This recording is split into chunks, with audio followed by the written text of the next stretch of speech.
those who just tuned in, this is Econo Chat. Let's talk business with Mr. Daniel Steinman. We are talking about trade, the important role SACU plays for Namibia to be part of it as well. And of course, it does contribute much more than you think that they contribute to Namibia.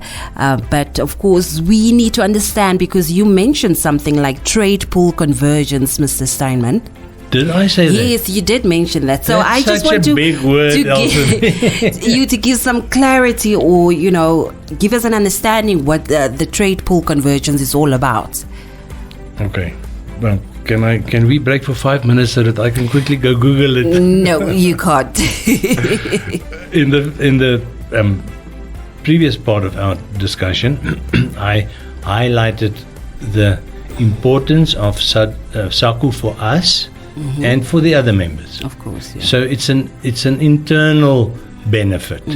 Now we're looking at an external benefit, and that simply means the importance of SACU for whichever trading partner is dealing with an entity inside SACU. Okay. So traders in other countries outside SACU, if they the benefit for them is that, first of all, what I said in the first part of our talk, it's a bigger market, but it is not a substantially bigger market. But the small little babies around the big mama hen, they contribute a little, So it makes it more attractive, especially if you look at exporters like China. China, they don't want to be bothered to export one container or half a container, or they want to export 100 containers.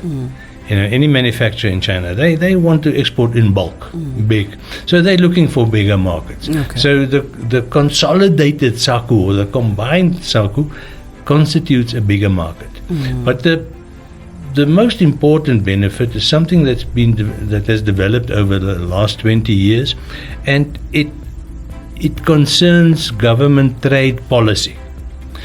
Now again, that is immediately you will ask me, what do you mean by government trade policy, or give us an example of government trade policy. So the SACU processes are an ideal example. 25 years ago, 20 years ago even, if you wanted to send stuff to Botswana, you had to bond. If, let's say, argument's sake, they arrived through Walfish Bay. So in Walfish Bay, they are cleared by Namibian customs to enter the Namibian jurisdiction.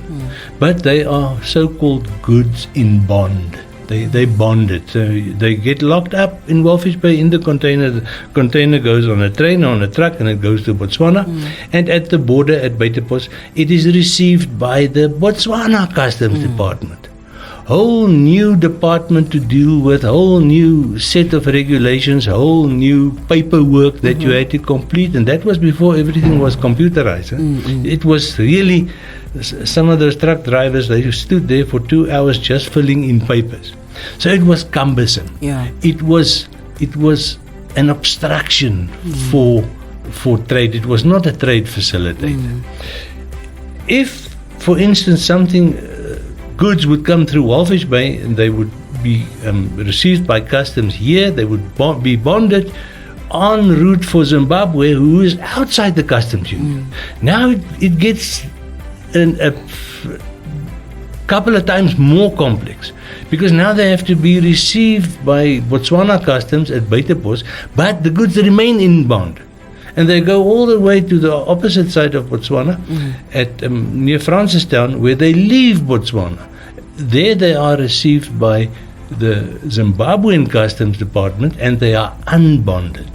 Can you see the immense headache I can see that all these jurisdictions, all these borders that you had to cross, the headache that it posed, the obstacle against trade facilitation. And this is for small markets. So the result is that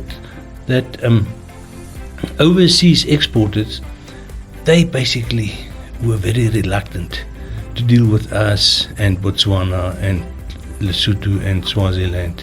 And even Mozambique, who's not part of the customs union, and Zimbabwe and Zambia, and certain parts of Angola, they would just ignore us and those areas because the market was South Africa. And that means you can see for yourself the moment that there's an exporter in Shanghai and he sends a container of goods to Durban. Now there's an agent in South Africa who's the importer. He receives the goods, he unbonds them, he pays the customs and excise duties, and he pays the supplier in China. So technically he's the owner. But he has the established value chain that reaches into Botswana and Namibia and everywhere else. He wants to send the stuff to us. Do you think he's going to do it free of charge? No. So the absence of a customs union and a small market, if it is fragmented, it increases the cost. It makes everything more expensive for you and for me. Why? Because we are part of the smaller satellite entities around the big market, which is South Africa. Yeah. So this is why you want a consolidated area, a consolidated customs union.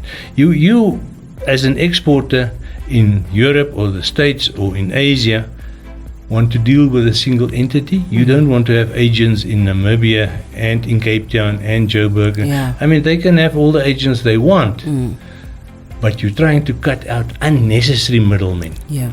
You're not trying to get rid of agents. They constitute the value chain. They've got a very important role to play.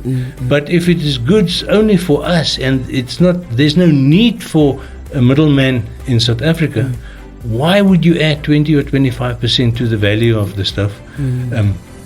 Only because the exporter in China does not want to deal with Namibia. We are too small. Yeah.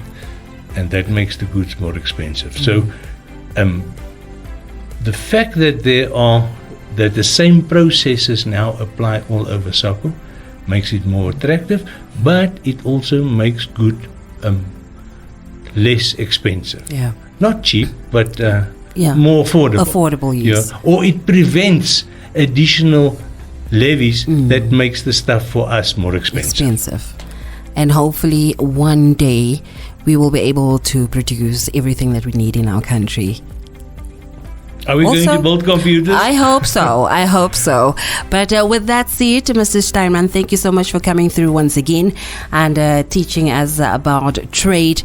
And for the listeners, you can meet us again next week, same time, same place. Thank you for keeping it locked to the Power Station.